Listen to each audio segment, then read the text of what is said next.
1370 সালে কিন্তু এই রাজ পরিবার ছিল, যেটা কিনা পঞ্চম চার্লসের ছিল। পঞ্চম চার্লস কিন্তু এখানে রাজপ্রাসাদে বাস করতেন, এবং চার্লস যখন এই প্রাসাদ ছেড়ে দিলেন তখন এই জায়গাটা রাষ্ট্রীয়ভাবে একটি কারাগার তৈরি হলো। সেই কারাগারের কিছু অংশ আমি দেখাচ্ছি।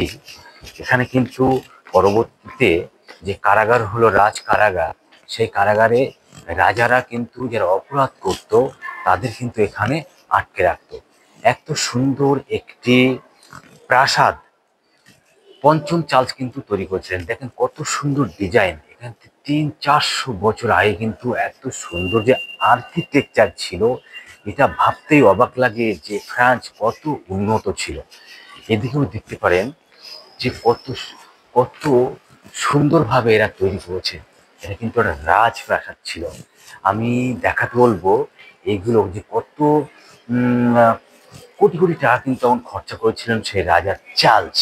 এবং রাজা চার্লসের পতনের পরে সেটা কিন্তু রাষ্ট্রীয়ভাবে একটি বন্দিশালায় পরিণত হয়। এই যে চার্লসের যে পরিকল্পনা ছিল, সেই পরিকল্পনায় যে 300-400 বছর আগে এত সুন্দর আর্কিটেকচার যে তৈরি করবে, তাহলে সেই সময় কত ইঞ্জিনিয়ার ভালো ছিল চিন্তা করতে হবে যে ফ্রান্স কত উন্নত ছিল। যখন ফ্রান্সের বিপ্লব শুরু হলো, সেই বিপ্লবের পরেও কিন্তু আমরা দেখেছি ভালো ভালো আর্কিটেকচার এখানে জন্মগ্রহণ করেছে। তো আমরা আরো কি কি আপনাদের দেখাতে পারি, চলুন পরবর্তী ভিডিওতে আবার দেখাবো।